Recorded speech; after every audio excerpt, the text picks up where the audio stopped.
700 ఎకరాలు 15,000 కోట్ల రూపాయల భూ కుంభకోణం మియాపూర్లో జరిగిందని చెప్పి అధికారులు తేల్చడం జరిగింది. ఎప్పుడైతే ఆడిటింగ్ అధికారులు ప్రభుత్వ భూమిని కొల్లగొట్టి 1,000 కోట్ల రూపాయల నష్టాన్ని ప్రజలకు కలిగించిందని బయటికి తెచ్చినప్పుడు హడావిడిగా ఈ రాష్ట్ర ప్రభుత్వం ముఖ్యమంత్రి గారే తీగలాగినరు, డొంకంత కదిలింది అన్నట్టుగా పత్రికలలో ప్రసార సాధనాలలో తాటికాయంత అక్షరాలను వేసుకోవడం జరిగింది. ఆ తర్వాత ముఖ్యమంత్రి గారి కార్యాలయంలో సమీక్ష చేసిండ్రు. ఆ సమీక్షలో ముఖ్యమంత్రి గారి కార్యాలయంలో పనిచేస్తున్న కార్యదర్శి కుటుంబ సభ్యులే ఈ కుంభకోణంలో పాల్గొన్నారని కోడే కూస్తున్నా ఆ అధికారిని బదిలీ చేయకుండా, కనీసం ఆ సమీక్షలో నుంచి అధికారిని బయటికి పంపించకుండా ఆ అధికారి సమక్షంలోనే ముఖ్యమంత్రి గారి కుంభకోణానికి సంబంధించి సమీక్ష చేసిందని మాకు తెలిసిన వెంబడే మేము కొన్ని ఆధారాలను బయటపెట్టడమే కాకుండా ఈ రాష్ట్ర పరిపాలనలో అత్యంత కీలకమైన బాధ్యత చీఫ్ సెక్రటరీ, ఆ చీఫ్ సెక్రటరీ గారే CCLA కార్యదర్శి కూడా. కాబట్టి ఈరోజు భూములకు సంబంధించి ఎలాంటి ఫిర్యాదు చేయాలన్నా చీఫ్ సెక్రటరీ గారికి ఫిర్యాదు చేయాలి. కాబట్టి ఆ వివరాలతో కూడుకున్న రిప్రజెంటేషన్ చీఫ్ సెక్రటరీ గారికి ఇద్దామంటే వారు అపాయింట్మెంట్ ఇస్తున్నామని వాయిదాలు వేసుకుంటే 3 రోజుల తర్వాత చివరాఖరికి సెక్రటేరియట్కు రాకుండానే ముఖం చాటేసే పరిస్థితి వచ్చింది. అయినా వారి కార్యాలయానికి వెళ్ళి ఫిర్యాదు చేసినాం. ఆ రోజు నుంచి ఈ రోజు వరకు నిత్యం గవర్నర్ గారి కార్యాలయాన్ని సంప్రదిస్తూనే ఉన్నాము. రాష్ట్ర పునర్విభజన చట్టం ప్రకారం సెక్షన్ 8 ప్రకారం గ్రేటర్ హైదరాబాదులో ఉండే ప్రభుత్వ ఆస్తులను అన్నింటినీ కాపాడవలసిన బాధ్యత గవర్నర్ గారి మీద ఉన్నది.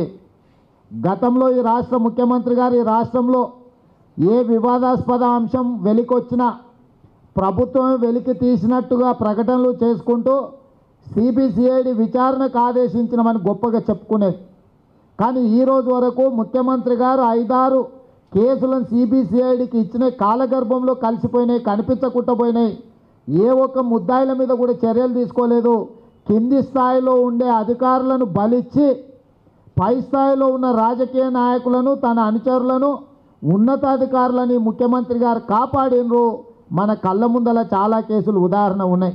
కాబట్టి ఈరోజు కూడా సైబరాబాద్ పోలీసులు ఎప్పుడైతే ఈ కేసును రిజిస్టర్ చేసి విచారణ మొదలుపెట్టినరో ఆగమేఘాల మీద ముఖ్యమంత్రి గారు ఈ కేసును CBCIDకి బదిలీ చేస్తున్నానని ఆర్భాట ప్రకటన చేసిండు. అయితే ఇందులో ప్రధానంగా ఒక 4 అంశాలను తెలంగాణ సమాజం దృష్టికి నేను తీసుకురాదలుచుకున్నా. పోలీస్ స్టేషన్లో ఏ ఫిర్యాదు అయితే చేసిండ్రో అధికారులు ఆ ఫిర్యాదులో గోల్డ్ స్టోన్ ప్రసాద్ పేరు పెట్టలేదు. పోలీసులు FIR చేసి అరెస్ట్ చేసిన దాంట్లో కూడా గోల్డ్ స్టోన్ ప్రసాద్ పేరు లేదు. అంటే ఫిర్యాదులో లేదు, FIRలో లేదు గోల్డ్ స్టోన్ ప్రసాద్ పేరు. కానీ అత్యంత కీలకమైన ముద్దాయి గోల్డ్ స్టోన్ ప్రసాదే అతను కనిపించకుండా పోయిందని ప్రభుత్వం చెప్తున్నది. అసలు ప్రభుత్వము ఇందులో కీలకమైన ముద్దాయి అని ప్రభుత్వమే చెప్తున్నప్పుడు, ముఖ్యమంత్రి కార్యాలయమే పత్రికలకు సమాచారాన్ని విడుదల చేస్తున్నప్పుడు అత్యంత కీలక ముద్దాయి అయిన గోల్డ్ స్టోన్ ప్రసాద్ మీద ఈరోజు వరకు ఎందుకు ఫిర్యాదు చేయలేదు, ఎందుకు అతని మీద FIR నమోదు చేయలేదని చెప్పి తెలుగుదేశం పార్టీ అడుగుతున్నది. అదేవిధంగా ఏ భూములైతే కొల్లగొట్టడం జరిగిందో అక్రమ రిజిస్ట్రేషన్ల ద్వారా దోపిడీకి పాల్పడుతున్నారని చెప్పినో మేము ఆ భూములను పరిశీలించడానికి క్షేత్రస్థాయిలో అక్కడికి వెళ్ళడం జరిగింది. ఇప్పటి వరకు ప్రభుత్వంలో ఉండే రెవెన్యూ అధికారులు కానీ, స్టాంప్ అండ్ రిజిస్ట్రేషన్ అధికారులు కానీ, పోలీసులు కానీ ఆ స్థల పరిశీలనకే పోలే. కనీసం ఆ స్థలానికి కంచె వేయడం కానీ, ప్రభుత్వ భూమి అని బోర్డు పెట్టే ప్రయత్నం కూడా చేయలేదు. ఈనాటి వరకు 700 ఎకరాల ప్రభుత్వ భూమి అన్యాక్రాంతమవుతుంటే దానికి కంచె నాటాలన్న సోయి కూడా ఈ రాష్ట్ర ప్రభుత్వానికి లేదు. కనీసం ఇది ప్రభుత్వ భూమి అని ఒక బోర్డు కూడా పెట్టలేదంటే ఈ రాష్ట్ర ప్రభుత్వం ఎవరి కనుసైగలల్లో పనిచేస్తుందో, ఎవరి కోసం పనిచేస్తుందో ఆలోచన చేయాల్సిన అవసరం ఉన్నది. అదేవిధంగా ఒక సబ్ రిజిస్ట్రార్ను గోల్డ్ స్టోన్ ప్రసాద్ సోదరుడు పార్థసారథిని అదేవిధంగా శర్మ గారు అని ముగ్గురిని ఎవరినైతే అరెస్టు చేసిరో కింది కోర్టులో వాళ్ళ విచారణ కావాలా, కస్టడీకి ఇవ్వండి అని చెప్పి సరైన విధంగా ప్రభుత్వం వాదించకపోవడం వల్ల కింది కోర్టులో ప్రభుత్వం కస్టడీకి కూడా ఇవ్వడానికి కోర్టు నిరాకరించింది. మేమందరం కూడా ఈ అంశాలన్నీ లేవనెత్తడంతో ఈరోజు హైకోర్టుకి వెళ్ళి కస్టడీలోకి తీసుకున్నారు నిన్న అంటున్నారు. నేను అడుగుతున్న రాష్ట్ర ప్రభుత్వాన్ని, నిన్న వాళ్ళను కస్టడీలోకి తీసుకున్న కేసులో సైబరాబాద్ పోలీసులు కస్టడీలోకి తీసుకున్నారు. ఇప్పుడు నేను ఈ రాష్ట్ర ప్రభుత్వాన్ని సూటిగా అడుగుతున్నా, ఈ కేసును సైబరాబాద్ పోలీసులు విచారణ చేస్తుండ్రా లేదా సిబిసిఐడి పోలీసులు విచారణ చేస్తుండ్రా? మీరు ఎవరికి విచారణ చేయమని ఆదేశాలు ఇచ్చిండ్రు? ఇవాళ ఏ పోలీసులు విచారణ చేస్తున్నారు, ఏ పోలీసులను విచారణ చేయమని ఈ రాష్ట్ర ముఖ్యమంత్రి గారు ఆదేశాలు ఇచ్చిండ్రు తేలవలసిన అవసరం ఉన్నది. ఎందుకంటే సైబరాబాద్ పోలీసులకేమో సిబిసిఐడికి ఇచ్చినా అని చెప్తుండు ముఖ్యమంత్రి గారు, సిబిసిఐడి పోలీసులకేమో ఇంతవరకు మీకు విచారణ చేయమని ఆదేశాలు ఇవ్వనప్పుడు మీరు ఎలా విచారణ చేస్తారని వాళ్ళ మీద ఒత్తిడి తీసుకొస్తున్నారు. ఇంకొక ప్రక్కన ప్రభుత్వం 8 బృందాలను ఏర్పాటు చేసిన గోల్డ్ స్టోన్ ప్రసాద్ను పట్టుకోవడానికి అని చెప్తున్నారు. 8 బృందాలు సిబిసిఐడి డిపార్ట్మెంట్లో పనిచేస్తున్న వాళ్ళు ఉన్నారా? సైబరాబాద్ పోలీసుల పర్యవేక్షణలో ఈ 8 బృందాలు పనిచేస్తున్నాయా? ప్రజలకు స్పష్టత ఇవ్వవలసిన అవసరం ఉన్నది. అదేవిధంగా గోల్డ్ స్టోన్ ప్రసాద్ సంబంధించిన వాళ్ళు సుప్రీంకోర్టులో కేసు వేసిండ్రు. సుప్రీంకోర్టులో వేసిన కేసు వివరాలు ఏంటివంటే, తెలంగాణ రాష్ట్ర ప్రభుత్వం మా మీద ఏదైతే విచారణ చేస్తుందో ఈ విచారణను తక్షణమే నిలుపుదల చేయండి అని చెప్పి సుప్రీంకోర్టులో కేసు వేయడం జరిగింది. పార్థసారథి ఎవరైతే అరెస్ట్ అయినరో వీళ్ళందరూ గోల్డ్ స్టోన్ ప్రసాద్ వాళ్ళు కలిసి రాష్ట్ర ప్రభుత్వం 15,000 కోట్ల రూపాయలకు సంబంధించిన కుంభకోణాన్ని ప్రతిష్టాత్మకంగా తీసుకోవాల్సిన అవసరం ఉండే. కానీ సుప్రీంకోర్టులో ఒక సాదాసీదా అడ్వకేట్ని పెట్టిండ్రు. ఒక అడ్వకేట్ జనరల్ను రిప్రజెంట్ చేయలేదు, అడిషనల్ అడ్వకేట్ జనరల్ రిప్రజెంట్ చేయలేదు, లేకపోతే సొలిసిటర్ జనరల్ రిప్రజెంట్ చేయలేదు. అంటే 15,000 కోట్ల రూపాయలకు సంబంధించిన కేసు విచారణను నిలుపుదల చేయండి అని సుప్రీంకోర్టులో కేసు వేస్తే ఈ విచారణను నిలుపుదల చేయము, వేగవంతంగా విచారణ చేయాల్సిన అవసరం ఉన్నది, ముద్దాయిలను అరెస్టు చేయాల్సిన అవసరం ఉన్నదని వాదించాల్సిన రాష్ట్ర ప్రభుత్వం ఢిల్లీలో ఉండే సీనియర్ న్యాయవాదులను ఎంగేజ్ చేయాల్సిన అవసరం ఉండే. ఇది ఏది చేయకుండా గోల్డ్ స్టోన్ ప్రసాద్ కుటుంబానికి సహకరించడానికి ఒక సాదాసీదా అడ్వకేటు నిన్న కోర్టులో వాదనలు వినిపించారు. అంటే ప్రభుత్వము ఈ కేసులో 15,000 కోట్ల కుంభకోణం జరిగిందని ప్రభుత్వమే చెప్పుకుంటూ వాటిని కాపాడడానికి ఏమాత్రం ప్రయత్నం చేయడం లేదని చెప్పి సుప్రీంకోర్టులో నిన్న జరిగిన వాదనలను బట్టి చూస్తే తెలుస్తుంది.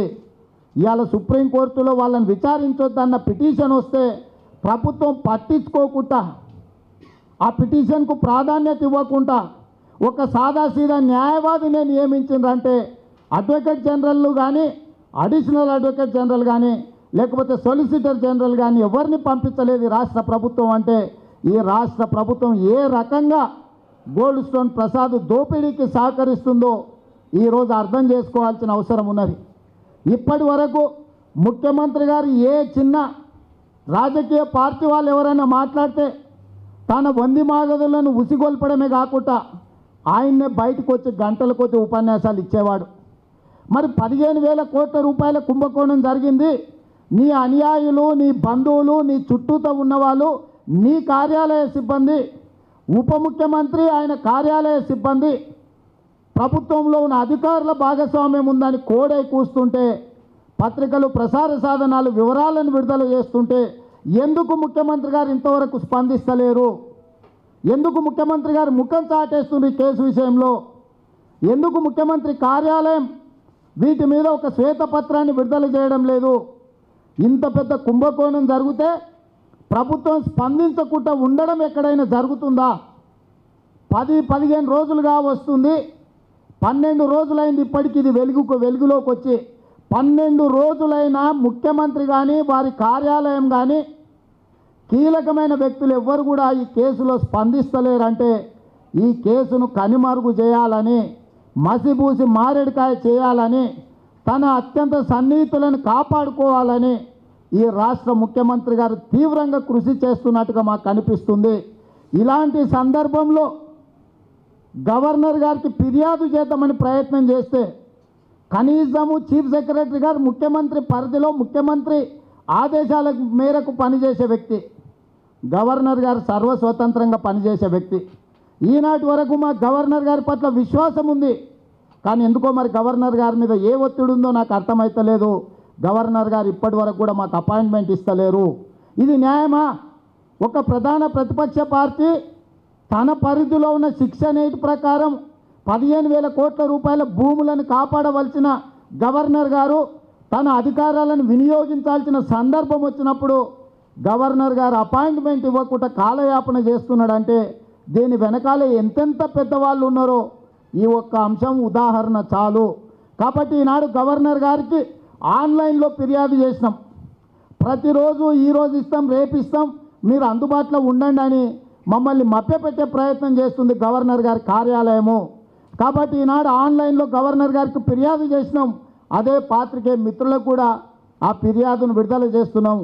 ఈ 2-3 రోజులు రాష్ట్ర ప్రభుత్వ చర్యలను బట్టి ఢిల్లీకి వెళ్ళి సిబిఐకి ప్రధానమంత్రి కూడా ఫిర్యాదు చేయడానికి తెలుగుదేశం పార్టీ నిర్ణయం తీసుకుంది.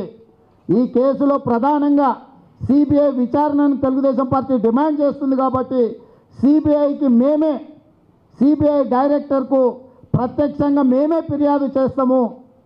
ఇన్ని వేల కోట్ల రూపాయల కుంభకోణమే కాకుండా దీంట్లో బ్యాంకులలో పెట్టి లోన్లు తెచ్చుకున్నారంటుండ్రు, అధికారులు ఉన్నారంటుండ్రు, ఐఏఎస్ అధికారులు ఉన్నారంటుండ్రు, రాజకీయ ప్రజాప్రతినిధులు ఉన్నారనే ఆరోపణలు వస్తున్నాయి.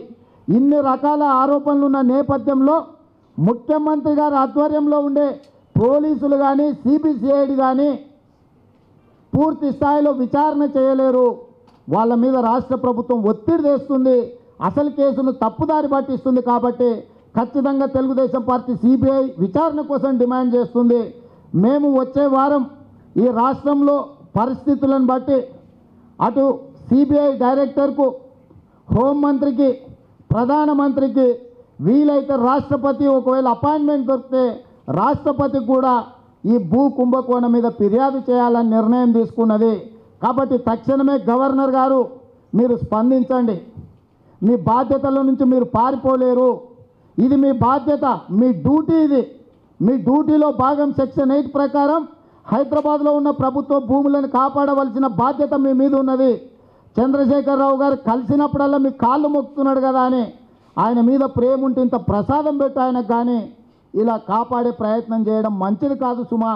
ఇప్పటికైనా గవర్నర్ గారు మాకు తక్షణమే అపాయింట్మెంట్ ఇవ్వాల్సిందిగా తెలుగుదేశం పార్టీ డిమాండ్ చేస్తుంది.